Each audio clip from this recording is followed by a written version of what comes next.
जय कन्हैयालाल की। ડાકોરમાં કોણ છે રાજા રણછોડ છે, બસ આ જ નાદ અત્યારે સંભળાઈ રહ્યો છે।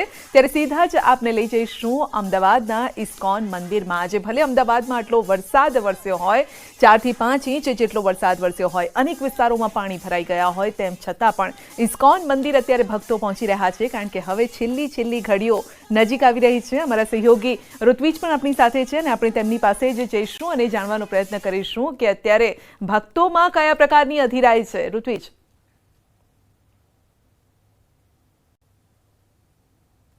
સદ્યા ખૂબ જ મહત્વની બાબત તો એ છે કે દિવસભર વરસાદ વરસ્યો હતો, અનેક જગ્યાએ પાણી ભરાઈ ચૂક્યા હતા, બહાર નીકળવું પણ મુશ્કેલ બન્યું હતું। તેમ છતાં લોકોનો જે કૃષ્ણનો પ્રેમ છે, જે જન્માષ્ટમી ઉજવવા માટે જે લોકો આતુર બન્યા હોય છે, તે સ્પષ્ટપણે અહીં જોઈ શકાય છે।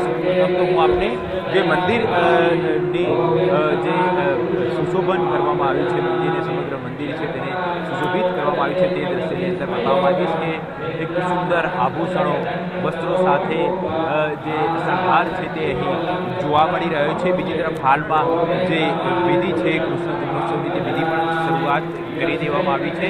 હું દ્રશ્યની અંદર બતાવીશ કે આજે અહીં જે પંચામૃત પર છે તે પંચામૃત સાથે જે ભગવાનનું હાલમાં સ્નાન કરાવવામાં આવી રહ્યું છે, મંત્રોચ્ચાર પણ અહીં કરવામાં આવી રહ્યો છે, સ્નાન કરવામાં આવી રહ્યા છે। એટલે હાલ અહીં કૃષ્ણ જન્મોત્સવની જે વિધિ તૈયારીઓ છે તે શરૂ કરી દેવામાં આવી છે।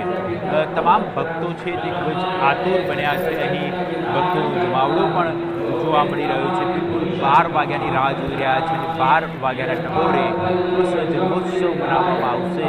સમગ્ર વાતાવરણ છે તે નંદઘેર આનંદ ભર્યું, જય કનૈયાલાલ કી।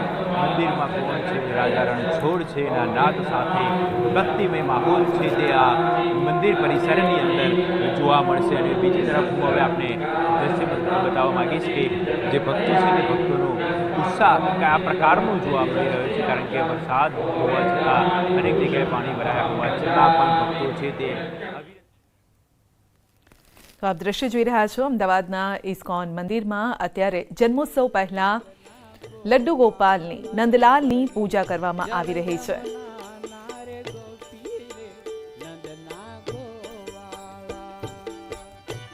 તો રોકાઈ રહ્યા છે એક નાનકડા બ્રેક માટે, પરંતુ આપ ક્યાંય ન જતા, કારણ કે ભક્તિના રંગ હજુ પણ બાકી છે।